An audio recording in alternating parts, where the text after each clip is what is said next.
नमस्कार, मैं हूं आपके साथ सुमित अवस्थी और आप देख रहे हैं अपना फेवरेट डिबेट शो हम तो पूछेंगे, जो आपके सवाल को, आपके सरोकारों को, आपके तमाम लोगों के सामने लाता है, सवाल देश के हुक्मरानों के पास लेकर जाता है।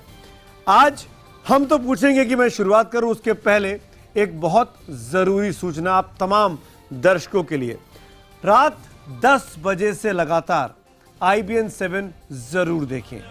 एक ऐसा स्टिंग ऑपरेशन जो कभी आपने सुना नहीं होगा।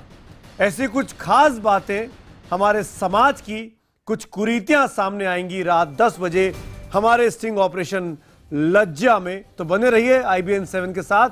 10 बजे से लगातार अब तक का सबसे बड़ा, सबसे अलग स्टिंग ऑपरेशन। अब बात करते हैं आज के हम तो पूछेंगे की। आज हम तो पूछेंगे में एक बार फिर से JNU मुद्दा है, कन्हैया कुमार के कुछ बयान मुद्दा है।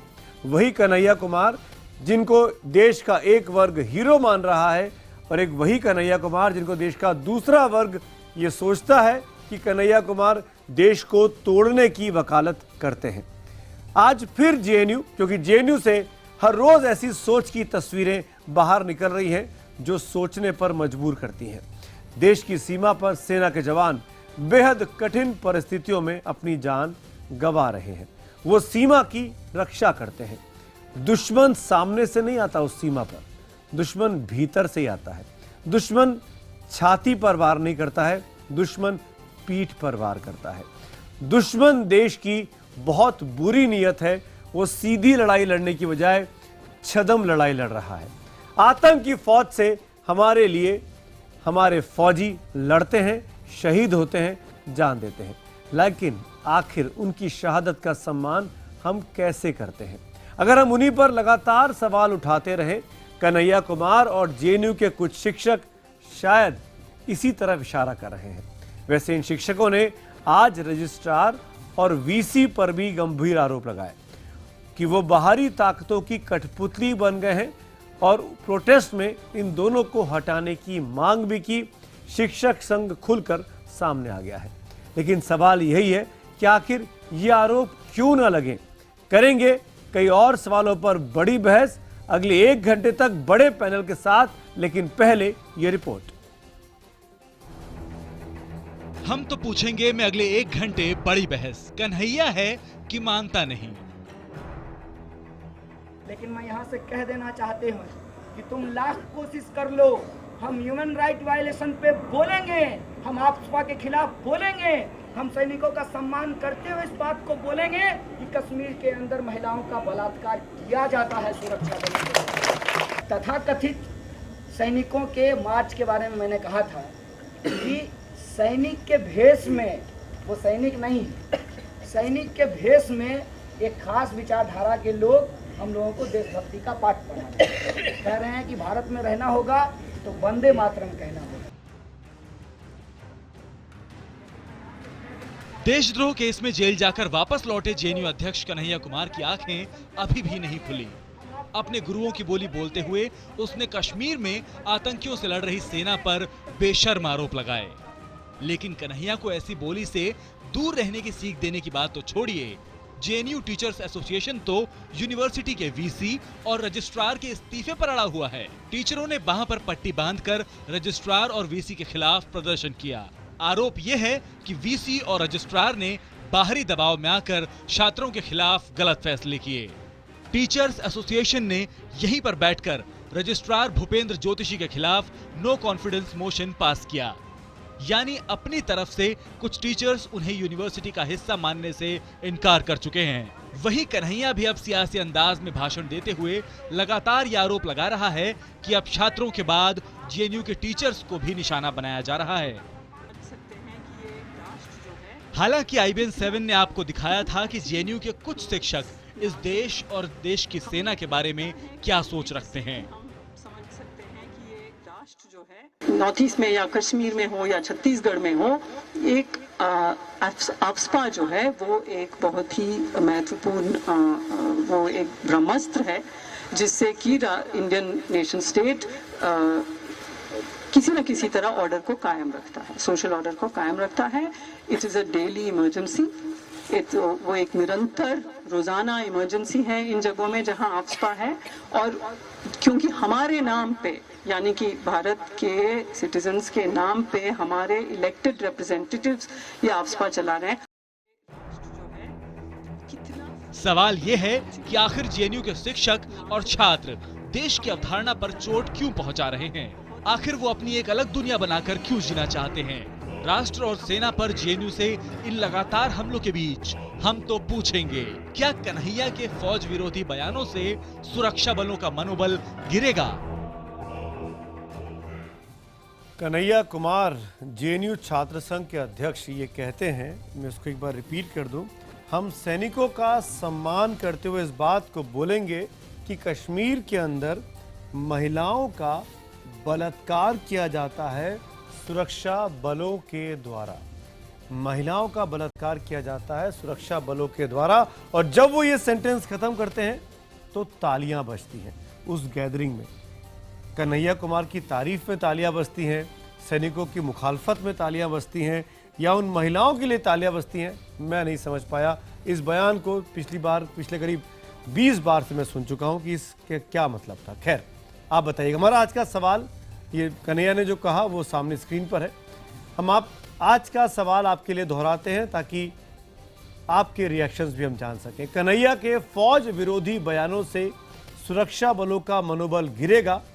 अगर आपको लगता है हाँ, कन्हैया के बयान फौज विरोधी हैं, इससे सुरक्षा बलों का मनोबल गिरेगा, तो आप अपने जवाब हमको SMS के जरिए भेज सकते हैं। HTP स्पेस देकर Y लिखिए हाँ के लिए, और ना के लिए HTP स्पेस देकर N लिखिए।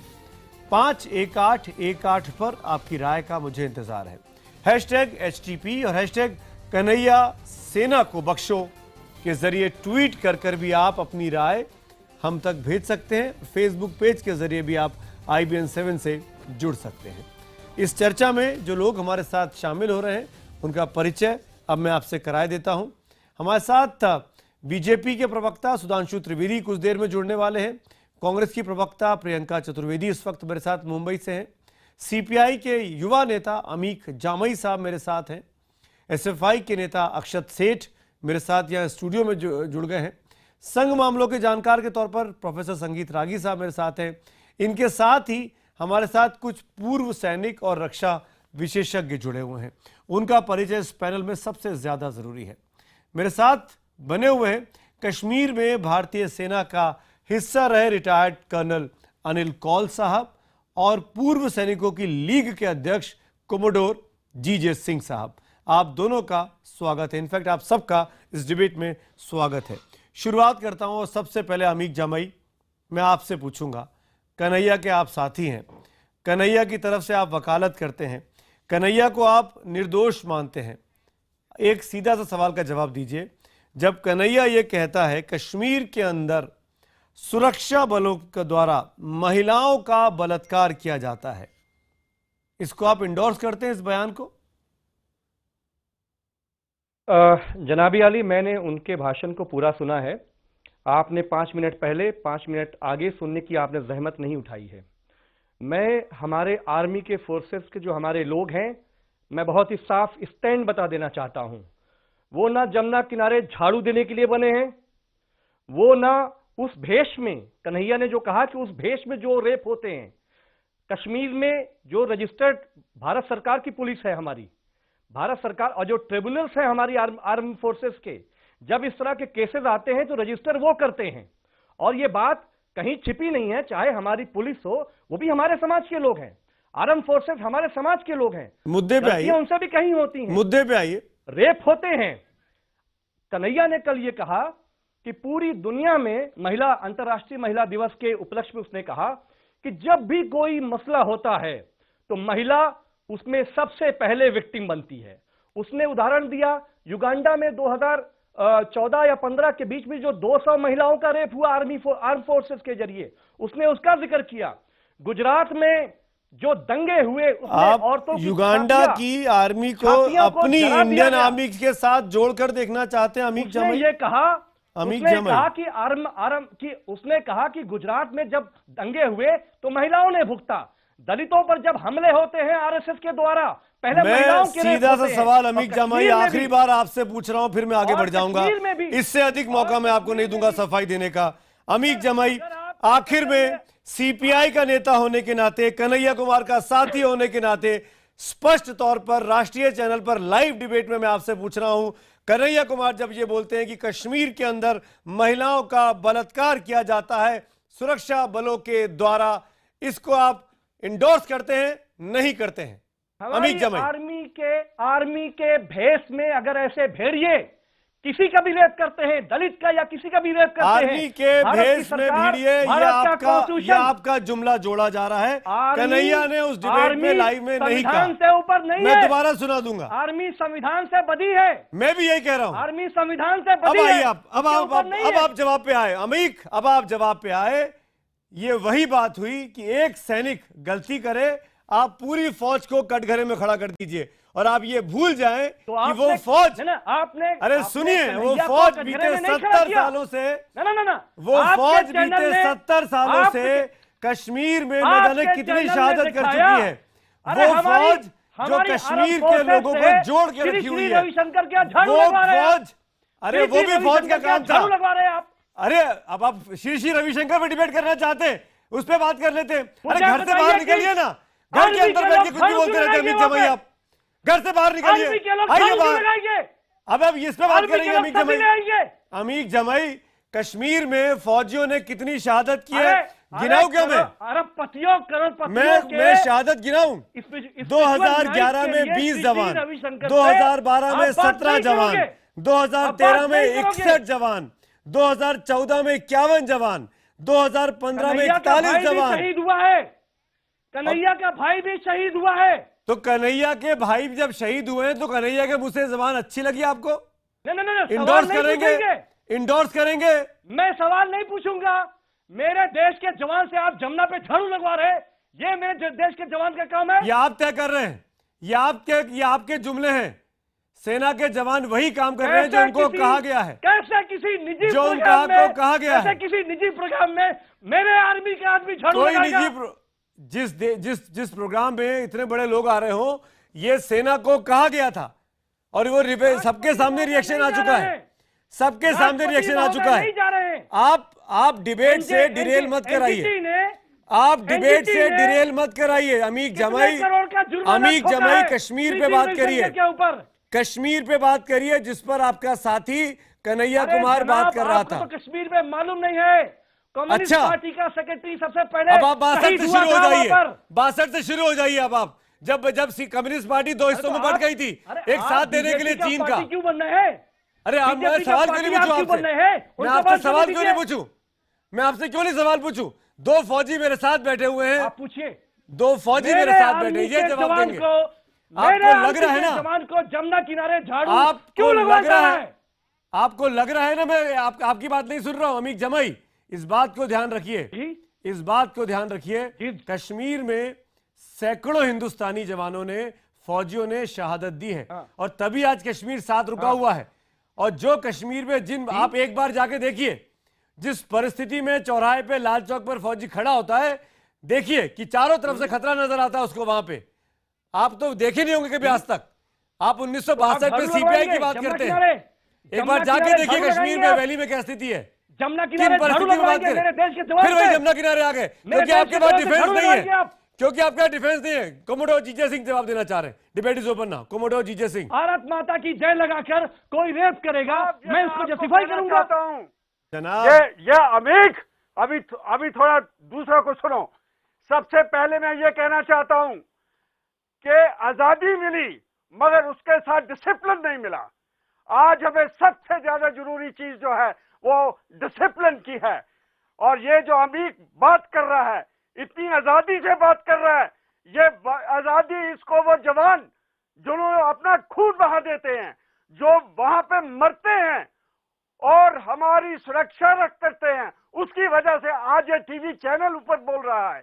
इसको ये ख्याल रखना चाहिए कि मिलिट्री का भी एक साइकोलॉजी होती है, एक कल्चर होता है, हमने भी बनाया एक है, मनोविज्ञान होता है, देश को हमने भी बनाया उसको है। भी देखना है। कमोडोर साहब, ये जो इसके अरे दिमाग के झंडे पे मत चलिए आप। मुंह में आता है, इस देश को हमने भी बनाया है। इस देश को सोशलिस्टों ने, कम्युनिस्टों ने भी बनाया है। अमीक प्लीज मेंटेन डेकोरम। उनको बोलने दीजिए, वो बीच में नहीं बोल रहे थे। कमोडर आप कमोडर अपनी बात पूरी करिए। इसको ये समझना चाहिए कि आजादी जो है, आजादी बरकरार इस देश की एकता अखंडता जो रखी हुई है, एकता और अखंडता हमारे जवानों ने रखी हुई है, उन्होंने खून बहाया है। इसको ये मालूम नहीं कि आज जेएनयू के अंदर ये जो प्रदर्शन कर रहे हैं और ये जो नारे लगा रहे हैं, ये उनकी बदौलत है कि आज आजादी के साथ, इतनी फ्रीडम के साथ दिल्ली में बैठकर ये बात करते हैं। इनको ये मालूम नहीं कि दुश्मन हमें हमेशा दौर पे रहता है, हमेशा वो ये तांग पे रहता है। नहीं, उनको तो चिंता है कमोडोर, अमीक जमाई को तो चिंता है इस बात की कि फौजियों के साथ पोंटून पुल बनवाया जा रहा है। ये देखिए फिर वही आ गए, कश्मीर पे बात नहीं करेंगे अमीक जमाई, कश्मीर पे बात क्यों नहीं कर रहे हो अमीक? जब कोई इसका सबूत नहीं है। कर्नल कॉल प्रियंका में आ रहा हूं, सुधांशु जुड़ गए। कर्नल, अरे तो भाई शहीद हुआ है तो इसके बाद क्या ये ऐसी बात होगी? सुमित, कर्नल कॉल, वो लोग कर्नल कॉल करें जो मुखबरी, जिनका मुखबरी का इतिहास इस देश के अंदर। दो फौजियों से आप बात कर रहे हो Amique Jamei, please maintain decorum. Colonel call. Sumit, मेरी रिक्वेस्ट है कि इन श्रीमान जी को बोला जाए कि ये 2 मिनट के लिए अपना मुंह बंद रखें प्लीज, औरों की भी बात सुनने की हिम्मत रखें। नंबर 1, क्या ये कभी कश्मीर में तैनात हुए हैं? अगर नहीं हुए हैं तो बराए मेहरबानी जाके एलओसी पे 3 रातें काटें। अगर 3 रातों में आपकी नानी नहीं याद आ गई तो मेरा नाम बदली कर देना। क्या आप कश्मीर में ह्यूमन राइट वायलेशन के बारे में जानते हैं? क्या मन गढ़ंत कहानियां जो आती हैं उनके ऊपर आप विश्वास करते हैं? हां, अगर कोई नुकसान होता है या कोई प्रॉब्लम आती है तो फौज, आर्मी उस पे इमीडिएट एक्शन लेती है। बिल्कुल। आपको शायद याद दिलाने की जरूरत है कि पीछे 3-4 इंसिडेंट जो रिपीट हुए थे, रिपोर्ट हुए थे, उनके ऊपर एक्शन लिया गया और जवानों को जो भी उसमें शामिल थे उनको सजा दी गई। सो ये बकवास करना कि ह्यूमन राइट वायलेशन पे हम आवाज उठाएंगे, आवाज उठाने का मुद्दा होना चाहिए। बहुत अच्छी बात और हमारी जो फौज की ह्यूमन राइट, फौज सुमित, 1 मिनट, फौज की ह्यूमन राइट वायलेशन का कौन ख्याल रखता है? जो हमारे ऊपर गोली चला रहे हैं, जो हमारे ऊपर बम फेंक रहे हैं, उनका कौन ख्याल रखेगा? आप रखेंगे? आप उनको रोक सकते हैं? आप रोक सकते हैं उनको? और आज की तारीख में मैं रिक्वेस्ट करना चाहता हूं इस डिबेट में, sir 1 minute Ameeq, I will come to you. अभी बाकी मेहमान भी मेरे साथ इस डिबेट में मेरी जी कर्नल कॉल इस डिबेट में मैं रिक्वेस्ट करना चाहूंगा कि political angle both from BJP and Congress and CPI, whoever there is, ये मुद्दा एक नेशनल सिक्योरिटी थ्रेट का है। इसमें आपस में एक दूसरे के ऊपर गोलियां ना ताके कि मैंने ये किया, तुमने ये किया, तुमने ये किया, तुमने ये किया। फौज जो है वो इंडियन फौज है और जो मरता है वहां पे वो इंडियन नेशनल है। तो इसमें कोई वो ना कांग्रेस का है ना बीजेपी का है, ये याद रखें प्लीज। सर अमीक जमाई, मैं आऊंगा आपके पास, लेट्स इस डिबेट को आगे ले जाता हूं। मैं कौल साहब की बात में बस जोड़ दूं कि आप बहस को आगे बढ़ाएं। अमीक मैं आऊंगा। निवेदन के साथ कौल साहब ने एग्जैक्टली जो कहा है, कन्हैया वही कह रहा है कि कोई रेप करेगा तो उसे छोड़ा नहीं जाएगा। अरे अमीक, आप नहीं मान रहे इस बात को, आप मेरी बात को सुन ही नहीं रहे। अमीक, कौल साहब ने मेरी बात बोल दी। अमीक, कौल साहब ने जो बात कही ना, कौल साहब ने यह भी कहा कि जो लोग इस तरह के आरोपों में फंसे हैं, जो फौजी, जो सैनिक, उन पे कार्रवाइयां हुई हैं, और आप एक एग्जांपल लेके पूरी फौज पर, पूरे सुरक्षा बल पर सवाल नहीं खड़े कर सकते, उसको हाईलाइट नहीं कर सकते। कन्हैया इस देश का नेता बनना चाहता है, अभी तक माफी नहीं कन्हैया इस देश का नेता बनना चाहता है। अमीक जमाई, फेक वीडियो चलाए हैं कन्हैया, आपने जो फेक वीडियो चलाए हैं, आप चैलेंज कर रहे हैं मुझे, अभी तक आपने माफी नहीं, आप मुझे चैलेंज कर रहे हैं। IBN 7 को चैलेंज कर रहे हैं आप। भारत सरकार ने, आप IBN 7 को चैलेंज कर रहे हैं। अमीक जमाई, आप साबित कर दीजिए कि किसी भी फेक वीडियो को मैंने चलाया है, पहली बात। और दूसरी बात, मैं आपको चुनौती देता हूं लाइव टीवी चैनल पर, आप मुकदमा कर दीजिए मेरे खिलाफ, मैं आपको कोर्ट में निपटूंगा। आज आपने जो एलिगेशन मुझ पर भारत लगाया अमीक सरकार जमाई, की जो फॉरेंसिक अमीक रिपोर्ट है जमाई, वीडियो के अमीक बारे में, जमाई, कोई जो भी वीडियो वीडियो फेक है, IBN उस पे 7 आपका ने क्या कहना नहीं है? चलाया, ये क्लेम करते हुए कि ये वीडियो हमारा है या नहीं है, पहली बात। और दूसरी बात, अमीक जमाई, आप रिप्रेजेंट कर रहे हैं एक गंभीर पार्टी को। मैं चाहूंगा डिबेट में गंभीरता बनाए रखें, इसमें हल्का, हम लोग गरीब किसान परिवार इसमें के लोग हल्कापन हैं, लेके हर ना। तरफ से हमारे ऊपर हमला हो रहा है। अरे वाह, कमजोर अरे लोग वाह, हैं, गरीब लोग हैं, वाह। किसानों में काम करते हैं, मजदूरों में काम करते हैं, फैक्ट्री वालों के बीच में काम करते हैं। अरे विक्टिम प्ले मत करिए भाई, प्लीज सबको डिबेट में मौका दीजिए। अमीक जमाई वही हो बहुत रहा है लोग सर, हैं। देख अमीक रहा हूं जमाई सर। बहुत लोग हैं। अगर मैं इतने ही फेक वीडियो सच- चलाता सच छिपता तो आप नहीं है। 20 मिनट तक बहस नहीं करते मेरे साथ। प्रियंका चतुर्वेदी और सुधांशु जी, मैं आप दोनों से पूछना चाहता हूं। प्रियंका, पहले आपसे, जो कुछ कन्हैया कुमार ने भारतीय फौज के बारे में कहा, उस पर कांग्रेस पार्टी की राय।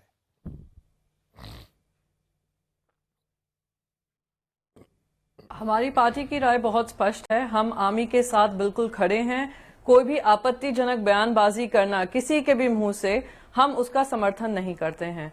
दो चीजें मैं यहाँ पर कहना चाहूंगी आगे बढ़ने से पहले, कि ये वही काम कर रहे हैं। कन्हैया जी का मैंने पूरा वीडियो नहीं देखा है, पर अगर वीडियो में ये जो उन्होंने कहा है वो पूरी आर्मी पे दोष डालना या दोष मलना, कुछ ऐसे हादसों को लेकर बहुत ही आपत्तिजनक और अफसोस भी होता है देखकर, क्योंकि यही काम सरकार ने किया था जब पूरे जेएनयू को आतंकवादियों का डेन बता दिया था और सबको अफजल गुरु सपोर्टर्स बता दिया था। हमने तभी भी जाकर लड़ाई यही लड़ी थी कि 8000 छात्र जो वहां पर पढ़ते हैं, सब उसी शब्दों का इस्तेमाल नहीं किया जा सकता उनके लिए, सबको अफजल गुरु समर्थक नहीं बताया जा सकता। वैसे ही आर्मी के हर इंसिडेंट को आप पूरी आर्मी पे दोष नहीं मर सकते हैं। बहुत ही अफसोसजनक बयान है और हम उसका समर्थन नहीं करते हैं। सबसे पहले बात मैं ये कहूंगी, वही बात ये बार बार जो सीपीआई के, please allow me to speak, please allow me to speak sir, please allow me to speak. मैंने किसी के बीच में कुछ नहीं बोला है। हाँ, दूसरी चीज मैं यहाँ पे कहना चाहूंगी, एस्पा को लेकर ये जो बोल रहे हैं, एस्पा को लेकर बहुत ही ज्यादा बयानबाजी हुई है। मणिपुर हो, जम्मू और कश्मीर हो, इसको लेकर बहुत बयान हुए हैं। हमारी सरकार जब रही है, कांग्रेस पार्टी की सरकार, जेएनयू में ऐसे 1000 डिबेट हुए हों, छात्रों के बीच में डिबेट हुए हों, पर उससे सरकार को किसी तरीके का डिसीजन लेने में, मणिपुर हो या आज जम्मू और कश्मीर हो, हमने ये नहीं ध्यान दिया कि वहां के स्टूडेंट्स क्या कह रहे हैं। स्टूडेंट्स की भी अभिव्यक्ति की आजादी हमने दी और हमें जो काम करना है, जो हमारी जिम्मेदारी बनती है जम्मू और कश्मीर को लेकर, आर्मी को लेकर, सैनिक को लेकर और उनके मनोबल को लेकर हमने काम किया है, मणिपुर रहा हो या जम्मू और कश्मीर रहा हो, ये भी मैं स्पष्ट कर दूं। तो इसके बाद मैं बस यही कहूंगी कि अगर अभिव्यक्ति की आजादी की बात हो तो ये बहुत डिबेट चल सकती है, पर आर्मी को लेकर ऐसी टिप्पणी करना मेरे हिसाब से गलत है, पर वो भी अभिव्यक्ति की आजादी में भी आता है। सुधांशु जी, मैं आपसे पूछूंगा, क्या कन्हैया को जिन शर्तों पर जमानत दी गई थी, क्या कन्हैया उसके आगे जा रहे हैं जब वो इस तरह की डिबेट्स को जनरेट करने की कोशिश करते हैं, खासकर महिला दिवस के मौके पर महिलाओं के बीच में खड़ा होकर इनका ये कहना कि अगर जम्मू कश्मीर में अर्ध सुरक्षा बल के लोग बलात्कार करते हैं महिलाओं के साथ, वो स्पेसिफाई नहीं करते हैं, मानवाधिकार के नाम पर वो एक तरीके से तमाम सुरक्षा बल के लोगों को कटघरे में खड़ा कर देते हैं।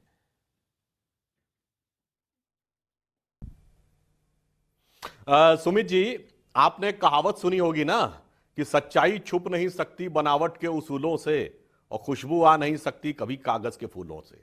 तो जितना नाटकीय प्रस्तुतिकरण कन्हैया जी को, जितने लोगों ने उनको रटवा रटवा के बुलवाया होगा, मगर वो भी एक कहावत है ना, लाख तोते को पढ़ाया पर वो है वही रहा, तो वो हकीकत तो उभर के सामने आई जाती है। वो जो मन का भाव है सीआरपीएफ के जवानों की शहादत के ऊपर जश्न मनाने का, इंडियन आर्मी मुर्दाबाद के स्लोगन्स। और मैं एक बात आपको तथ्य बताऊं, विश्व के इतिहास में यदि पहली बार सेना के द्वारा किए गए बलात्कारों को जस्टिफाई करने का काम किया था तो 1948 के चेकोस्लोवाकिया के इन्वेजन के समय रशियन सैनिकों ने जो किया था, उस पर स्टालिन का ऑन रिकॉर्ड बयान है, यदि महीनों महीनों अपने घर के बाहर रहते हैं, ये हो गया तो इतना बड़ा इशू नहीं था। ये तो उसी विचारधारा के पोषक है ना, ये तो उसी विचारधारा के प्रतीक हैं। तो वहां से लेकर आप जस्टिफाई कर रहे हैं, बलों को बहनों का माओ के रेप को जस्टिफाई कर रहे हैं, उभर के आ जाती है, इसको रोका नहीं जा सकता। तो वो जी मैं वही कह रहा हूं, क्योंकि आपकी मूल प्रवृत्ति तो वही है। और मैं पूछना चाहता हूं, इन्होंने अभी एक शब्द प्रयोग किया, सेना के भेष में भेड़िए। अरे वो भेड़िए कौन थे 1990 में जिन्होंने खुलेआम घाटी में इतने बलात्कार किए थे? आपने क्या किया उनके लिए? उनके समर्थन में आके खड़े होते हैं, उनको आइडियोलॉजिकल कवर देते हैं। शर्म आनी चाहिए इन बातों के ऊपर। क्या आपको एक पक्ष के ऊपर आप झूठी बातों को, जैसे कर्नल कॉल वगैरह कह रहे हैं, एक किसी बात को लेकर व्यर्थ का वितंडावाद बनाते हैं, और जो आंखों के सामने दिखा कि लाखों लोगों को मारकर, काटकर, बलात्कार करके एथनिक क्लींजिंग के नाम पे भगा दिया गया, उस पे चू नहीं निकलती है। यह होती है राजनीति, यह होता है दोहरा चरित्र। इसलिए कितना भी छलावरण ओढ़ लीजिए, मगर असलियत, दिल की और जो आरजू है ना, वो जुबान पे सामने आ ही जाती है। अक्षत मेरे साथ। अक्षत, जवाब देना चाहेंगे सुधांशु जी की बात का?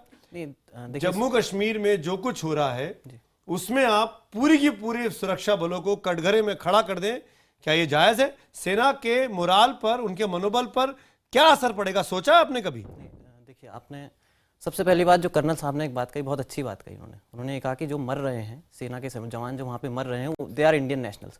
मैं उसमें बस इतना ये जोड़ दूं कि जिन महिलाओं का जो बलात्कार हो रहा है, दीज आर सीरियस चार्जेस, तो जिन महिलाओं का बलात्कार हो रहा है या जो लोग वहाँ पे गायब हो जाते हैं और जिनका पता नहीं चलता, they are also Indian national. हम जब कश्मीर की बात करते हैं, हम सिर्फ ये नहीं कहते कि कश्मीर का जो भूमि है, जो कश्मीर का लैंड है, दैट इज आवर पार्ट। हम ये भी कहते हैं कि जो कश्मीर के लोग हैं वो भी हमारे लोग हैं। तो अगर इस तरह के आरोप लगते हैं, मुझे लगता है, देखिए, लोकतंत्र के अंदर है ना, अभी साबित तो नहीं हुआ। नहीं, और आरोप पर कोर्ट मार्शल हो रहा है, कोर्ट इंक्वायरीज होती हैं आर्मी के लेवल पर, लोगों को सजाएं भी मिली हैं। देखिए, पुनपुरा में सजाएं मिलेंगी ना, 1992 में आज तक उस पर आज तक सुनवाई नहीं हुई है। और दूसरी बात मैं आपको बता दूं, अगर उन्होंने ऐसा कहा है तो उन्होंने इस पर्सपेक्टिव से कहा है कि आपका जो सेना है वो एक अकाउंटेबल इंस्टीट्यूशन है, एक डेमोक्रेसी के अंदर। बिल्कुल है। किसने कहा कि सेना यहां पर हिटलर है, तानाशाही है? नहीं, और जो सुधांशु जी ये कह रहे हैं, नहीं, स्टालिन की सेना, सुधांशु जी की बात में आप कन्हैया की बात करिए। नहीं, कन्हैया की बात मैं कर रहा हूं, लेकिन नहीं, सुधांशु जी ने बात कही, स्टालिन के ऊपर बात कही। यदि मैं ये कह दूं, कोई भी विचारधारा की कोई भी सेना अगर ऐसा काम करती है, मैं यहां पूरी जिम्मेदारी के साथ ये कहता हूं कि हम उसको किसी तरह से कंडोन नहीं करते।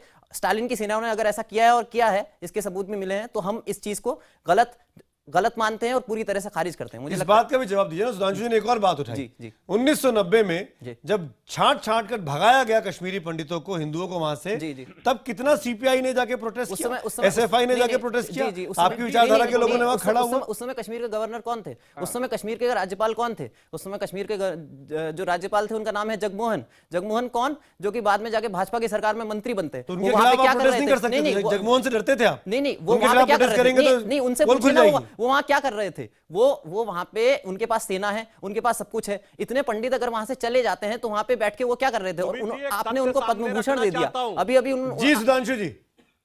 सुधांशु जी आपकी बात का जवाब जी। एक तथ्य इनको बताना चाहता हूं जी। जगमोहन को जिस दिन जम्मू कश्मीर के राज्यपाल पद से हटाया गया, वह सरकार विश्वनाथ प्रताप सिंह की थी, जो लेफ्टिस्ट और बीजेपी दोनों के सपोर्ट पे चल रही थी। ठीक अगले दिन भाजपा ने अपने सारे जो नॉमिनी थे कश्मीर पैनल से हटा लिए थे। 1987 से वहीं थे, 1987 से वहीं थे ना, जब वहां पे उबल रहा था पूरा मामला। वार्ता से तत्कालीन 87 में वहीं थे ना, 87 से 90 तक वहीं थे ना। रख के बोलिए, वो वहीं पे थे ना 87 से 90 तक, वो कहीं गए तो नहीं थे ना, जब वहां पे पूरा सिचुएशन उबल रही थी। वहां पे आतंकवाद, कांग्रेस की सरकार थी, मान्यवर बहुत अच्छा है। नहीं, लेकिन गवर्नर जो थे वो तो आपने बाद में जाकर उनको मंत्री बनाया ना, आपने बनाया ना मंत्री जाकर। कम्युनिस्ट पार्टी जम्मू कश्मीर में साफ कर दी गई आतंकवादियों के जरिए। पंजाब में मेरी कम्युनिस्ट पार्टी साफ कर दी गई, और फिर आप उन्हीं आतंकियों के लिए खड़े हो जाते हैं। यही पंजाब के सीएम हमारे संविधान को फाड़ के चलाए थे, अमीक जमाई। और आज मैं आपसे सुधांशु जी मैं पूछना चाहता हूं, आज कश्मीर में भाजपा की सरकार, राजनीति तो कम्युनिस्ट पार्टी करती है। केरल और वेस्ट बंगाल के लीडर्स के रिकॉर्डेड बयान है भाई। पंडित भाइयों का इस्तेमाल करके अरे हम सत्ता में आज अमीक जमाई वो बताएंगे कि पश्चिम बंगाल में कैसे अमीक जमाई, एक मिनट बचा हुआ है, संगीत रागी वो बोलना चाह रहा है आपको। अमीक जमाई, मैं जेएनयू की कुछ और तस्वीरें आपको उसके बारे में बात कर लूं। पंडित भाइयों का इस्तेमाल बंद कर दो। अमीक जमाई ठंडा पानी पीजिए, बीपी बढ़ जाएगा आपका। अमीक जमाई एक मिनट। हाँ, मैं संगीत रागी जी से बात कर रहा हूं। संगीत रागी जी, कन्हैया कुमार जब सेना के कुछ लोगों पर सवाल खड़े करता है, जबकि मैं तो कुछ इसलिए बोल रहा हूं कि अमीक जमाई ये कह रहे हैं, जबकि मैंने ऐसा नहीं सुना। मैंने कम से कम 5-20 बार उसको क्लिप को देखा 5 मिनट की। सुमित जी, मैं एक वाक्य और कहना चाहूंगा। नहीं, एक मिनट, यदि आप संगीत मुझे रागी अनुमति दे दें तो बहुत अच्छा है। जी बोलिए सुधांशु जी। मैं एक बात कहना चाहता हूँ। कोमोडोर मैं एक वाक्य कहूंगा, ये अमीर जमाई जी इतना जानते हैं क्यों बोल रहे हैं? वहाँ पे ये मुफ्ती साहब सीपीआई रहे के हैं। नेता हैं। और सीपीआई का फुल फॉर्म क्या है? किसी लीडर कम्युनिस्ट ने ऐसा पार्टी कोई ऑफ इल्जाम नहीं इंडिया। लगाया इंडियन ये आर्मी इंडियन के कम्युनिस्ट ऊपर। पार्टी नहीं है, और ये ये एक कन्हैया कुमार अंतरराष्ट्रीय कहाँ से आ गए? विचारधारा के भारतीय प्रतिनिधि हैं। ठीक ये है। भारतीय नहीं है, है। भारत की अरे कम्युनिस्ट सुधांशु पार्टी है। जी, इसलिए इनके मन में भारतीय सेना, सुधांशु जी, भारतीयता, देश भारत में की गद्दारी मिट्टी, का इसके लिए इतिहास कहाँ रखने विवाद वाले, होगा? मुखबिरों की विरासत रखने वाले आप भाजपा के लोग, राष्ट्रवाद पे बात मत करो हमसे। आप मुखबिरों की जमात रही है आपकी पार्टी या आपके आरएसएस के लोग? संगीत रागी, आप जवाब दीजिए इस बात का। मैं आपसे अगला सवाल बाद में पूछूंगा। अरे भाई, किसकी पेट्रियोटिज्म ज्यादा है, किसकी कम है, मुखबिरों ये की अफसोसजनक जमात है। बीजेपी और संघ परिवार, आपने चीन आप का बोलिए। समर्थन किया सुधांशु और इसी जी, आधार पे प्रियंका जी, सुधांशु जी, ये बात कहना बहुत ही अफसोसजनक है, सुधांशु गलत जी, आपका प्रियंका भी जी, है एक मिनट में कि संगीत आप रागी से पूछ पेट्रियोटिज्म रहा हूं। डिसाइड करेंगे किसकी इसीलिए मैंने ज्यादा कहा है, था, किसकी वो देश की हकीकत है, तरफ दिल की प्यार बात। ज्यादा है, एक प्रेम सुमित, ज्यादा है। ये जी, बहुत ही संगीत, गलत एक आप काम छोटी कर सी रहे बात कर दूं। हैं, इतने सीनियर बोलिए, आप लीडर बोलिए। होकर भी। प्रियंका जी, सुधांशु जी, एक मिनट, संगीत रागी बोलिए। 1946 में जिन्ना ने मुस्लिम लीग के एक सम्मेलन था, उसमें कहा कम्युनिस्टों का विश्वास मत करना। They carry red flags in the morning hour till the evening, और जब वो शाम में आते हैं तो कहते हैं कि मुस्लिम लीग को हम समर्थन देंगे, आप पाकिस्तान का बंटवारा, पाकिस्तान के लिए आप लड़ाई लड़िए। लेकिन हमको इन पर विश्वास नहीं होता। ये बड़े ही दागाबाज और बड़े ही छलावी आदमी हैं। ये मेरी भाषा नहीं है, ये संघ परिवार की भाषा नहीं है, ये जिन्ना ने कम्युनिस्टों के लिए कहा था। भारत पाकिस्तान विभाजन का एक पार्टी ने, और सिर्फ एक पार्टी ने, यदि कोई आइडियोलॉजिकल कवर दिया था तो ये कम्युनिस्ट पार्टियां थीं। ये हमको बताने की जरूरत नहीं है। मैं दूसरे पर, जेएनयू पर मैं आ रहा हूं। मुझे कन्हैया की बातों से, मुझे जरा एक मिनट, आप अपनी बदतमीजियां बंद करें। संगठन ने, आप अपनी बदतमीजियां बंद करें, दूसरों को भी सुनिए। अमीक जी बोलने दे, मैं आपके पास आऊंगा। अमीक जी, मैं आऊंगा आपके पास। अमीक जी, हैव पेशेंस। सब लोग बैठे हुए हैं। इनकी हालत खराब कर दी है। हाँ, ठीक है, आप जवाब दीजिएगा। संगीत ये रागी, वही है। अब फिर मैं जरा उलट देना चाहता हूं। 1920s में कहते थे ये देश नहीं है, ये नेशनलिटीज है, ये समुच्चय है नेशनलिटीज करने वाले लोग, और ये कहां से आया बात ना था? करें ये सोवियत यूनियन में जब स्टालिन ने पूरा जो पूर्वी यूरोप के देश से कब्जा करके अपने साथ खड़ा किया, तो सोवियत यूनियन तो एक था नहीं, रसिया तो सोवियत यूनियन खींच करके बनाया गया था। यहां भी इनको दिखाई दिया उसी कम्युनिस्ट। ये भारतीय लड़ाई कहां लड़ रहे थे? सेकंड कम्युनिस्ट इंटरनेशनल, जरा पढ़ लीजिएगा अपना इतिहास तो भी। आप पे भी लगता है, तब सुन लीजिए। नहीं, अरे ये तो लेनिन के कहने के बाद ये भारतीय स्वतंत्रता संग्राम के लिए लड़ रहे थे, नहीं तो ये कहां कर रहे थे? यहाँ तो इनको ये तो स्वतंत्रता की लड़ाई में दूसरी बात, जेएनयू पे मैं जरा आ रहा हूं। लेनिन के कहने पे हम लड़े, अंग्रेजों के कहने पे ये गद्दार बन गए। आप इनको जरा, आप इनको समझाइए। अमीक जी, हैव पेशेंस। इनको जरा भाषा, इनको भाषा सुधारने के लिए सभ्य भाषा का भी इस्तेमाल करने के लिए बोलिए। मुझे जेएनयू पे बात करनी है। मुझे कन्हैया की भाषा और कन्हैया की ये में कोई भी आश्चर्य नहीं हुआ सुमित जी। ये पूरा का पूरा ये पर्चा है जेएनयू का, विभिन्न समय पर आईसा से निकाला हुआ, डीएसयू से निकाला हुआ। भारतीय सेना को जितनी भद्दी गालियां दी जा सकती है, वे सारी गालियां इसमें संयमित हैं। और यह कब होगा? जब हम शिक्षा संस्थानों को, जब हम शिक्षा संस्थान में, जब शिक्षक बौद्धिक विस्तार के आगे अपना राजनीतिक विस्तार और राजनीतिक सोच को आगे रख करके जब शिक्षण संस्थाओं को हम संचालित करेंगे, तो यही होगा जिसकी परिणति आज जेएनयू का एक जवाब देना चाहेंगे? जी जी, एक मिनट, मुझे अपनी बात कह लेने आप बोल लीजिए। कोई ऐसा नहीं है।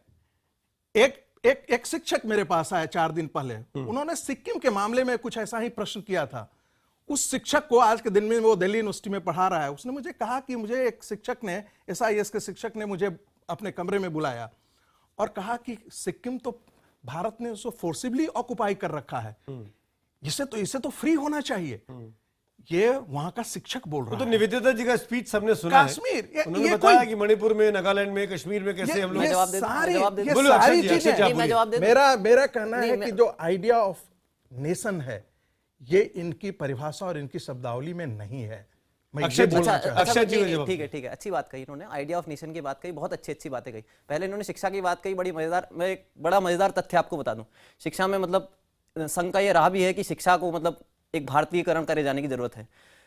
वाजपेयी जी की सरकार थी और अब मोदी सरकार है। अब तक हिंदुस्तान में जितनी सेंट्रल यूनिवर्सिटी बनी, मात्र एक सेंट्रल यूनिवर्सिटी जो है वो इस सरकार ने लाके खड़ी की। आप यूनिवर्सिटीज खड़ी नहीं करते। दूसरी बात, मतलब सेंट्रल यूनिवर्सिटी जो है वो आपकी सरकार कोई नहीं बनाती। दूसरी बात ये कि आपका जो आरएसएस जो मतलब बात कर रही थी पूरी की पूरी कम्युनिस्ट पार्टी के ऊपर बताया, ठीक बात है।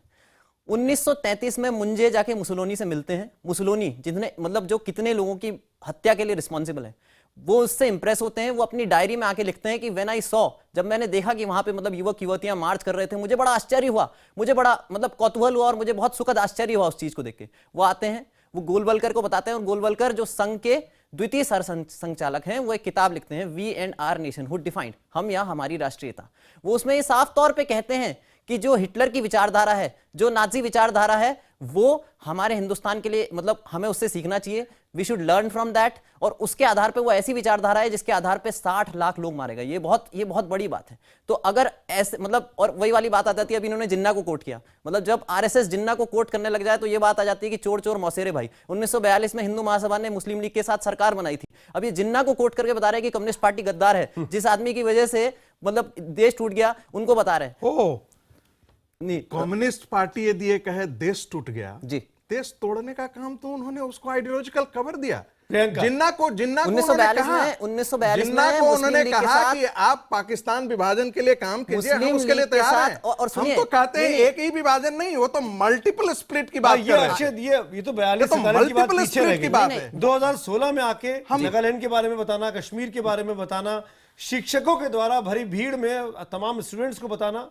नहीं, देखिए उसमें एक चीज आप देखिए, नागालैंड की बात हुई, मणिपुर की बात हुई, त्रिपुरा की बात मैं करता हूँ। त्रिपुरा में भी आफ्सपा लगा था और आपको जानकारी होगी कि वहां पे आफ्सपा हटा है, वहां पे सेना का बिल्कुल इस्तेमाल नहीं किया गया था।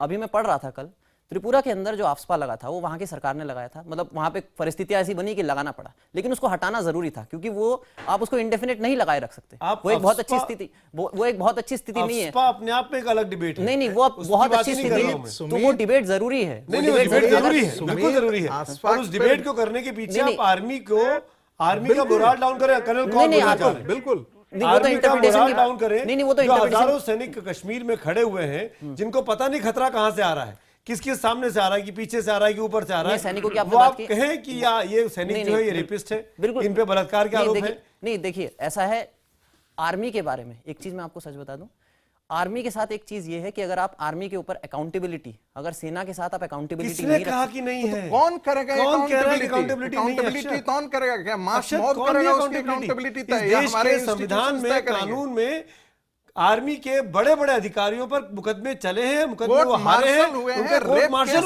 मार्शल चल रहे हैं। देखिए कुनन पोशपुरा का जो मामला है 1992 में, काफी महिलाओं के साथ वहां पे बलात्कार हुआ है, वहां पे किसी को आज तक सजा नहीं। जो गलत है वो गलत है, पर एक के पीछे पूरी फौज गलत है। नहीं, एक के पीछे आप कह रहे हैं कि पूरी फौज से हमारी पहचान नहीं है। देखिए ऐसा है, ये फौज ने कब्जा कर रखा है हिंदुस्तान में। देखिए फौज, अरे हमारे अपने लोग हैं। नहीं, बिल्कुल हमारे अपने लोग हैं, और इसीलिए मैं कह रहा हूं, जैसे कर्नल कॉल बोलना चाह रहे हैं, कमोडोर जीजे सिंह महता हूं, कर्नल कॉल।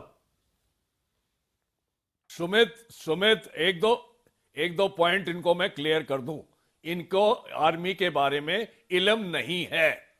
एक आर्मी एक्ट है 1950 का, उस आर्मी एक्ट में धाराएं दी हुई हैं। अगर आप एक बाएं से भी दाएं कदम लेते हैं, वो भी धारा के मुताबिक लेते हैं। तो ये जो बोल रहे हैं, जो कोशपुरा की बात कर रहे हैं, वहां पे प्रूव हो गया है कि वो एक फेक रिपोर्ट थी, उसमें कोई डाउट नहीं है। और ये सिविल एडमिनिस्ट्रेशन और जुडिशरी ने प्रूव किया है। हमारा तो इंटरनल प्रूफ तो हुआ ही हुआ था। नंबर दो बात, आप वहां पे जाके कभी तैनात हुए हैं? आपको पता है कि आधे से ज्यादा जो आप जिसको रिपोर्ट कर रहे हैं कि गायब हुआ है या रेप हुआ है, वो आतंकवादियों ने आके गांव में जिन लोगों को जबरदस्ती लेके जाने की कोशिश करी है, उनको गायब किया और उनको रेप किया है। इसके बारे में आपको इल्म है? आपने कभी वहां जाके एक दिन भी गए आप वहां पे? 1996 में मैं वहां पे तैनात था और मुझे पूरी यकीन से याद है कि वहां पे आतंकवादियों ने एक गढ़ बना रखा था जिसको हमने रेड किया था। वहां पे उन्होंने औरतें कब्जे में रखी हुई थी। जब वो मारे गए तो बाद में पीछे ने अफवाह मारी कि हमने उनका किया था ऐसी तैसी। शुक्र है कि हमारे पास कैमरा थे और सब कुछ था, और हमने सब प्रूव किया कि आतंकवादियों का काम था, हमारा नहीं था। तो लिहाजा आप ये बकवास सुननी बंद करें और अपनी आर्मी के ऊपर ट्रस्ट रखें। हम हमारी अपनी खुद की आर्मी है, हम अब औरों के साथ लड़ते हैं, अपने लोगों के साथ नहीं लड़ते। तो for heaven's sake stop this nonsense और ये आर्मी के ऊपर ऊंचे उठाना बंद करिए। बिल्कुल, राजनीति में आपको अपनी सियासी करनी है, जाके करिए। राजनीति में राष्ट्रभक्ति और आर्मी फौज के बारे में मत बात सवाल खड़े किए जाते हैं और देशभक्ति के नाम पर, देश प्रेम के नाम पर दो विचारधाराओं की टक्कर क्यों होती है भाई? कोमोडोर जीजे सिंह, क्या जानबूझकर देश को बांटने की कोशिश की जा रही है? हाँ बिल्कुल, मैं ये मानता हूं, क्योंकि पहले मैं ये बात कहना चाहता हूं कि ये जो अभी हमें लेक्चर नैरेटिव दे रहे थे मोसोलिनी का और हिटलर का और ये मणिपुर में अफसा का, ये इस डिबेट के साथ बिल्कुल मेल नहीं खाता। दूसरी बात ये कि जैसे कर्नल साहब ने अभी बताया है कि आर्मी के अंदर एक जुडिशियल सिस्टम बहुत स्ट्रांग, बहुत ही जिसे कहते हैं सॉलिड है, अदर देन सिविल। उसके अंदर कोर्ट मार्शल किया जाता है अगर कोई जवान या कोई ऑफिसर ऐसी बात करता है। दूसरी बात मैं जो जरूरी कहना चाहता हूं ये है कि पीडीपी अभी कश्मीर के अंदर एक कॉन्स्टिट्यूशनली इलेक्टेड गवर्नमेंट रही है और गवर्नमेंट है, और हमारे पास सेपरेटिस्ट है, और पाकिस्तान के जो टेररिस्ट हैं, मैं उनसे भी ऐसा शर्मनाक एक्यूजेशन इंडियन आर्मी के ऊपर नहीं सुना कि ये इंडियन आर्मी रेप करती है। अरे भाई, मेरे दुश्मनों से ये ऐसा बड़ा कर रहे हैं सुना जो मैं इससे सुन रहा हूँ। कमोडोर साहब किसी एजेंडे पे बात कर रहे हैं, अच्छी बात है। अमीक जमई ऐसे ही दिल टूटता है। देखिए ये बातें अमीक जमई, ये एलिगेशन, मेरी पहले बात सुनिए। मैं ये कन्हैया को किसने ये पढ़ा दिया? ये कन्हैया को किसने? ये तो बंगाल के देखिए अमीक बात सुनो। अरे अब बात सुनो, तुम पहले थोड़ी अपनी, अभी तुम बहुत सीखना है। अभी तुमने आर्मी के बारे, जहाँ डिफेंस सर्विस के बारे कुछ सीखा नहीं, अभी यूनिवर्सिटी से बोल रहे हो तुम। अगर जाके जैसे कर्नल साहब ने बताया बॉर्डर देखोगे क्या होता है तो फिर पता लगेगा ये हिंदुस्तान को कैसे डिफेंस सर्विस ने संभाल के रखा हुआ है। ये मत भूलो तुम। ये तुम अपना ये जो गाना गा रहे हो, ये तो वो बात हुई। देखो, खाना हिंदुस्तान का खाओ, गाना दुश्मन का गाओ। ये कहाँ की बात है भैया? इसी देश की आर्मी के क्या बात कर रहे हो तुम? इसी देश की खाना हिंदुस्तान का खाओ, और तुम ये बात कर रहे हो, कि हम गरीब हैं, हम किसान हैं, हम वो हैं। हिंदुस्तान के अंदर देखिए, हिंदुस्तान के अंदर प्राइम मिनिस्टर जो चाय और आप बड़े हैं कमोडोर सिंह, एक मिनट सुधार दीजिए। और जैसे मायावती है, ममता बनर्जी है, ये सभी एक बड़ी जवाब तो दूंगा ना। अमीक जमई, अब आपकी बारी, आप जवाब दीजिए इस बात का। आप लोगों को कमोडोर सिंह, एक मिनट, मुझे एक सवाल अमीक जमई से पूछने दीजिए। अमीक सुनिए ना, अरे सुन तो लीजिए मेरा सवाल। ऐसा थोड़ा धीरज रखिए। सालों साल कश्मीर में या छत्तीसगढ़ के जंगलों में बहुत से फौजी, बहुत से सुरक्षा बल के जवान मारे जाते हैं। अभी पिछले हफ्ते ही सुकमा में हुआ, जिसमें 3 पैरामिलिट्री के जवान मारे गए, शहीद हुए। मैं सीधी सी बात जानना चाहता हूं, आप किसकी तरफ हैं? आप नक्सलियों की तरफ हैं या नक्सलियों से लड़ने वाली सेना की तरफ है? सर, मैं जानता हूं, मेरी बात सुनिए सर। चिदम्बरम जी हमारे गृह मंत्री थे। सुकमा के डीएम का अपहरण हो गया, नक्सलियों ने कर लिया। छत्तीसगढ़ में आप ही के चैनल ने सैकड़ों बार चलाया। चिदम्बरम साहब ने कांटेक्ट किया कि ये हमारा डीएम है, ये कैसे बेचारा, ये कैसे उसकी जिंदगी बच सकती है। आपको मालूम है सर, पूरे देश का प्रशासन फेल हो गया और कम्युनिस्ट पार्टी ऑफ इंडिया के लोग छत्तीसगढ़, झारखंड में अगर आप रिपोर्ट देख लीजिए सर, नक्सलियों और माओवादियों की गोली के हम लोग शिकार वहां पर होते हैं। और हमने उस सुकमा के डीएम को वहां से निकाल के भारत सरकार के, हमारी सरकार के हमने हवाले किया। तो इसका मतलब क्या आप ये कह रहे हैं क्या आप ये कह रहे हैं, सुनिए ना, कि हमारी जो फोर्सेज हैं वो ज्यादा केपेबल नहीं है छत्तीसगढ़ में, और सीपीआई के जो लोग हैं उनकी बातें ज्यादा सुनते हैं नक्सली। आप ये कह रहे हैं कि आप नक्सलियों से बातचीत कर सकते हैं, नक्सली आपकी बात सुनते हैं? राष्ट्रभक्ति है। अरे अमीक अगर नक्सली अमीक आप बहुत गंभीर और बड़ी बात कह रहे हैं प्रियंका चतुर्वेदी के सामने, जो कांग्रेस की प्रवक्ता हैं। अमीक, अगर आपकी लोगों की पैठ ज्यादा अच्छी है नक्सलियों में, तो मैं हाथ जोड़ के रिक्वेस्ट करता हूं कि उन तमाम लोगों को सामने लाइए, फ्रंट पे लाइए, बातचीत का रास्ता निकालिए और इस समस्या का सॉल्यूशन निकालिए। चाहे चिदम्बरम साहब हो, चाहे राजनाथ सिंह हो, कौन नहीं चाहता है बातचीत करना? फॉर्मर आईएएस सर, अगर आप इतने केपेबल हैं, आप क्यों नहीं कोशिश करते हैं सर इस देश को बनाए रखने की, इस देश के तमाम लोगों को बनाए रखने की? सर सुन तो लीजिए, BD Sharma former IAS, Manish Kunjam हमारा सीपीआई का एमएलए, आप अपना वीडियो आप चेक कर लीजिए। दो चीजें यहाँ पे कहना चाहती हूँ, प्लीज अलाउ मी टू हमने अपने देश के डीएम को वहां से निकाला था। अरे अमीक भाई, thank you so much, thank you so much. आपके लोगों ने निकाला, मैं शुक्रिया अदा कर रहा हूँ। मैं सिर्फ मैं शक कर रहा हूँ, मैं तो अपील कर रहा हूँ आपके जरिए पूरी सीपीआई के लोगों से कि भाई उन लोगों को सामने लेके आओ, उनसे बातचीत करिए ताकि सॉल्यूशन निकले। प्रियंका पूरे देश को करना चाहिए। सुमित जी एक बात जोड़ दूं मैं? नहीं, बस अभी बस मैं बस एक चीज कहना चाहती हूँ। प्रियंका चतुर्वेदी आपका नाम नहीं है। एक चीज कहना चाहती हूँ, शांत रहिए। हर सरकार की, कांग्रेस पार्टी हो, भारतीय जनता पार्टी हो, लेफ्ट हो या कोई भी पार्टी हो, जिम्मेदारी और पॉलिटिकल विल उनका होना चाहिए और उन लोगों के साथ एंगेज करना जरूरी है जो ऐसे राज्यों में जहां पे टेंशन है वहां पे पीस लाने की कोशिश करें, वो आर्मी के साथ करें और जिस तरीके से जो भी प्रकरण का इस्तेमाल कर सके पीसफुल टाइम्स लाने के लिए, वो सरकार की जिम्मेदारी बनती है। 1000 स्टूडेंट्स कुछ भी डिबेट कर ले कहीं जाकर, ह्यूमन राइट्स एक्टिविस्ट कुछ भी डिबेट कर ले जाकर, पर जिम्मेदारी आखिर सरकार की बनती है। वो फोकस किस पे करना चाहती है? वो फोकस उस प्रॉब्लम पे करना चाहती है या फोकस उन स्टूडेंट्स पे करना चाहती है जो उल्टी सुल्टी बात कर रहे हैं और वो एक रेवोल्यूशन वाले इमेज लेकर घूम रहे हैं या मन में लेकर घूम रहे हैं? तो सरकार को अब समझना जरूरी है कि उनकी जिम्मेदारी देश की तरफ है। जम्मू और कश्मीर में वापस सरकार बनाने की जरूरत है या अभी जेएनयू का बार बार मुद्दा लाकर और मुद्दा भटकाने की जरूरत है? यही बस मैं रिक्वेस्ट करूंगी कि ये ज्यादा जरूरी है देश के लिए, ना कि इस तरह की डिबेट। कई जेएनयू के स्टूडेंट्स जो कह रहे हैं बहुत ही अफसोसजनक है, बहुत ही डिप्रेसिंग है। उस पर ध्यान देने की जरूरत नहीं है। सारे रेवोल्यूशनरी की बातें, रेवोल्यूशन की बातें करते हैं, बट सारे पाखंड है, इसमें कोई गंभीरता से लेने की जरूरत नहीं है। ऐसा पता नहीं इन्होंने राहुल गांधी से पूछ करके बयान दी है या नहीं, जरा चेक करवा लीजिए। प्रियंका आपकी बात को संगीत रागी पकड़ रहे हैं। आप संगीत विचारक हैं, संगीत रागी, आप लोगों की तो शुरू से आदत रही है मेरे वर्ड्स को ट्विस्ट करने की या कांग्रेस के वर्ड्स को ट्विस्ट करने की। हमने आपका इतिहास देखा है, तो मैंने क्या शब्द बोले हैं? मैंने देश के हित में बोले हैं। अरे आपकी प्रियंका जी, मैंने तो आपने अभी जरा सा पीछे घुमा दे तो आपको पता, आपने ही कहा कि ये सारे बकवास है,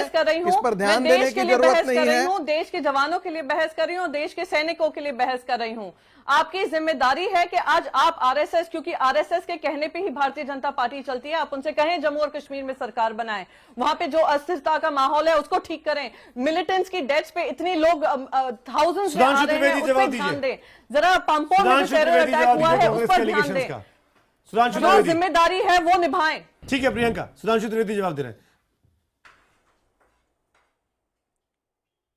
देखिए, मैं प्रियंका जी की उस बात पे उत्तर दूंगा जो वो आरएसएस के ऊपर बड़े आक्रोश में अभिव्यक्ति कर रही हैं। तो उसके लिए वो सिर्फ 1962 और 65 के युद्ध में अपने तत्कालीन प्रधानमंत्री स्वर्गीय जवाहरलाल नेहरू और लाल बहादुर शास्त्री के बयानों को पढ़ लें कि किस ढंग से संघ ने समर्थन किया और इसलिए अगली 26 जब आरएसएस को जिन्ना के डायलॉग याद आते हैं 1946 ये हमारा राष्ट्रवाद में, उसी से समझ में आ जाता है। इसलिए दूसरी बात, ये जेएनयू बनी किस जमाने में? अरे भाई, जब आप बोल रही थी मैं हस्तक्षेप नहीं कर रहा था ना। करते हैं उनको कोसते हैं और प्रियंका जिन्ना जी, को याद करते हैं, ये बताने प्रियंका को जी, किस तरीके से वो सही प्रियंका थे। जी, उसी रिक्वेस्ट से कर रहा हूं। अफसोस होता है प्रियंका जी, कि रिक्वेस्ट आज कर रहा आपकी हूं। जिन्ना मानसिकता को किस कोई ओर जा याद रही नहीं है। कर रहा था, अरे भाई आप बोल रही थी तो मैं उनके हस्तक्षेप जिन नहीं पर कर आप रहा इतने था। आस्थावान आप थे शांति और सीपीआई संयम के, रखिए। उनके इनकी आप जिन्ना को प्रमोट कर रहे हैं, क्या जो मैंने राय थी ये आपके बताया एसपी है। आपके दो संजीव जी, बार प्रमोट किया है। प्रियंका जी, हम सब एक्सेप्ट जानते करिए हैं, रिगार्डिंग किसी ने आरएसएस। जिन्ना की इतनी तारीफ नहीं की जितनी आज आपके मुंह से हमें सुनाई दिया है और अडवाणी जी के ठीक मुंह है, से बात सुनाई है, दिया। क्या बात ये है। आप प्रियंका लोग जी, की हालत है कि जवाहरलाल नेहरू को कोसते हैं और जिन्ना की वाह भाई वाह करते हैं। ठीक है, ये जवाब आप ले लोगों लीजिए। की हालत हो गई है। प्रियंका तो जी यही जवाब ले लीजिए। मानसिकता लास्ट दर्शाती है 1 भारतीय मिनट, जनता पार्टी की। लास्ट 1 मिनट सुधांशु जी जवाब दीजिए इस बात का। कर्नल कॉल में आ रहा हूं आपके पास। देखिए कांग्रेस के ऊपर, देखिए सुमित जी कांग्रेस के ऊपर बहुत सारी बातें कह चुके हैं, उसमें क्या कहना कि शशि थरूर, मणिशंकर अय्यर, सैफुद्दीन सोज, दिग्विजय सिंह, हाफिज साहब और अफजल जी, ओसामा जी, ये तो कांग्रेस का चरित्र कम्युनिस्टों से मिलता हुआ है। मैं अपने कम्युनिस्ट पार्टी के मित्र से, प्रतिनिधि से यह कहना चाहूंगा, आपने बड़ी हिटलर की बात कही, मैं याद दिलाना चाहता हूं जब सेकेंड वर्ल्ड वॉर शुरू हुआ 1939 से लेकर 42 तक कम्युनिस्ट पार्टी किसके साथ थी? जब सोवियत संघ हिटलर के साथ खड़ा था, जब एस्टोनिया, लथाविया और लुटेनिया पर अटैक हुआ है। आप 42 के बाद आप बदले हैं। दूसरी बात, हिटलर की प्रवृत्ति किसने कभी नहीं बदला। में चाइना ने हजारों को डिस्कवरी मरवाया, ऑफ इंडिया स्टालिन पढ़ लो ने खाली। साइबेरिया के कंसंट्रेशन कैंप डिस्कवरी मरवाया, ऑफ इंडिया पढ़ लो, चेकोस्लोवाकिया में मरवाया, वो तो नहीं पढ़ोगे। रोमानिया में क्योंकि वो मरवाया, कांग्रेसी थे। हंगरी में मरवाया, पोलैंड में लोगों को मरवाया, कंबोडिया में अरे पोल पोट ने आप मरवाया, RSS जनसंघ और क्या कर रहा भारत था? में जो कुछ आपने पश्चिम बंगाल में किया वो ममता दीदी की बयानी सुन लीजिए, और जो कुछ आपने केरल में किया प्रियंका जी की पार्टी के नेताओं सुन लीजिए। हमारी मत मानिए। हिंसा करना, अपने लोगों को मरवाना और फिर उस हिंसा को एक आइडियोलॉजिकल कवर देना, या आपकी प्रवृत्ति। और अंत में एक बात कहूंगा, अगर सेना को लेकर आप प्रश्न उठा रहे हैं, अमेरिका में भी इराक में ग्वांटानामा बे की कुछ घटनाएं हुई थी, उसमें जो दोषी लोग हुए उन पर कार्रवाई हुई, पर क्या अमेरिका किसी यूनिवर्सिटी ने पूरी की पूरी अमेरिकन फौज बीच में रोक रहा हूं मैं आपको। एक कर्नल कॉल, पश्चिम बंगाल और केरला पॉलिटिकल किलिंग्स में सबसे आगे हैं इस देश में। कर्नल कॉल, और ये दोनों लास्ट CPM कमेंट का कर्नल कॉल वो आपका। जवाब ममता बनर्जी को दीजिए। लास्ट हमारी कॉल बात मत मानिए। कर्नल कॉल आपका। क्या सेना पर विपरीत असर पड़ता है सुमित, इस एक तरह के मिनट। बयानों का? कर्नल कॉल, मैंने शुरू में ही बोला था, मैंने शुरू में रिक्वेस्ट किया था, फौज को लेकर सियासत मत करिए। ये हमारे जो जवान तैनात हैं उनके मन पे असर पड़ता है। आज की तारीख में ये ना तो 1940 है, ना 72 है, ना 80 है, ये 2016 है। ये हम सबको समझना होगा। इंस्टाग्राम और फेसबुक के जरिए से आपकी एक एक बात वहां तक पहुंचती है, और वो कहते हैं कि हमारे इतना करने के बावजूद अगर हमारे ऊपर ऐसे लंचन लगाए जा रहे हैं तो हम यहाँ क्यों खड़े रहें? चलिए, हम नहीं यहाँ पे खड़े रहेंगे और वापस आ गए तो थैंक यू, मरेंगे आप। मैं शुक्रिया अदा करूंगा तमाम पुलिस का कर्नल कॉल के इस नोट पर। इस तरह की बातें सेना के मन में, सैनिकों के मन में सवाल खड़े करती हैं, उनके मनोबल पर उल्टा असर डालती हैं।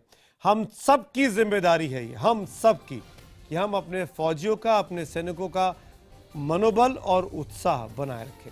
हमारा आज का सवाल था कि कन्हैया के फौज विरोधी बयानों से सुरक्षा बलों का मनोबल गिरेगा। हजारों की संख्या में आपके जवाब SMS के जरिए मिले हैं। 88% लोग हाँ में जवाब देते हैं, 12% लोग नहीं में जवाब देते हैं। यही सवाल हमने ट्विटर के पोल पर पूछा। उसके नतीजे भी आपके सामने स्क्रीन पर आ रहे हैं कि कन्हैया के फौज विरोधी बयानों से सुरक्षा बलों का मनोबल गिरेगा। 69% लोग हाँ बोलते हैं, 31% लोग नहीं में जवाब देते हैं। यानी मोटे तौर पर बात यह कहता है IBN 7 का दर्शक वर्ग कि कन्हैया फौज को तो बख्श दो, राजनीति करनी है खूब करते रहो।